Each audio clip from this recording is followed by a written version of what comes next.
How's it going, Packers fans? Bass here. So with all the abundance of news happening today, it being the 53-man roster cut-down day, some more news came out of Green Bay that the Packers are keeping David Bakhtiari on the PUP list to start the season. So the tweet here by Ian Rappaport says, the Packers are keeping all-pro left tackle David Bakhtiari with that ACL knee injury on the PUP list into the season, source said, meaning he'll miss the first 6 weeks. Tough blow for Green Bay, but this will allow perhaps the game's best left tackle a chance to fully heal. So definitely a thing I didn't necessarily want to hear, but we kind of all expected it.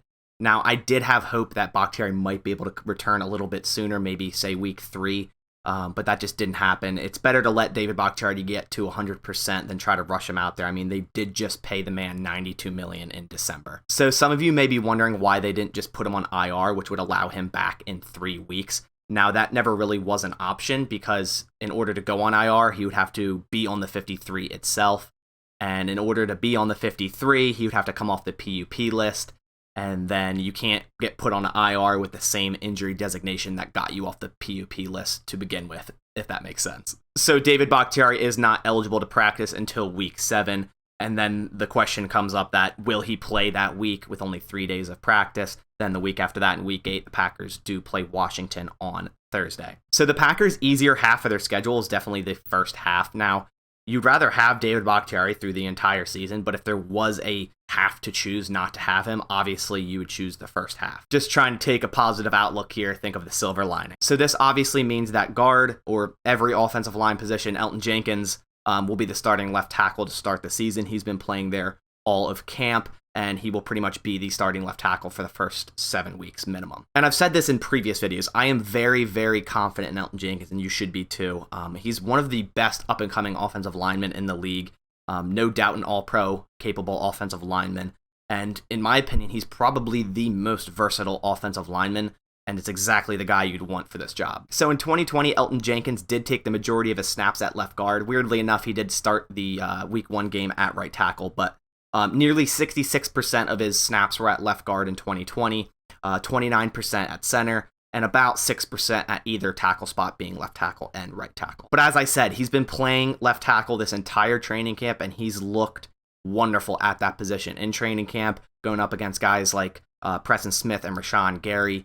So overall, I mean, I just think he will be a solid left tackle for this team, and definitely someone you can put your trust into to block Aaron Rodgers' blindside. So in 2020, Elgton Jenkins allowed only 1 sack, which surprisingly was his first allowed sack ever, which is ridiculous, and 14 pressures, and he had a pass block efficiency of a 98.7. And then in his rookie year in 2019, he played 99% of the snaps at left guard, and he allowed 0 sacks and 22 pressures. At the end of the day, this year, the Packers have a lot of depth at offensive line. Now, currently cuts are happening, and cuts have happened so far, like Ben Braden, which is a little bit of a shocker, but I'll talk more about that in my 53-man roster video. Cole Van Lanen also got cut, who, they couldn't really find a true position for, maybe come back on the practice squad.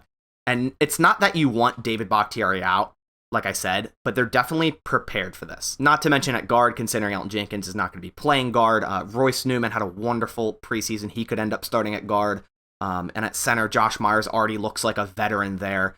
Billy Turner's a very solid right tackle. And then Lucas Patrick is a very decent veteran right guard. And then you also have John Runyon Jr. with a lot of potential, could also potentially, end up starting at guard as well. So to wrap things up, yes, it really does suck to not have David Bakhtiari to about week 7 or week 8, but this is definitely a unit I am very, very confident in, and they should definitely hold things down until then and allow David Bakhtiari to return to his 100% where he is the best left tackle in the league. So that about does it for today's video. I hope you guys enjoyed this one. Leave a like down below if you did enjoy the video, and then subscribe if you haven't already. So on that note, I'll catch you all in the next one, and as always, go Pack Go.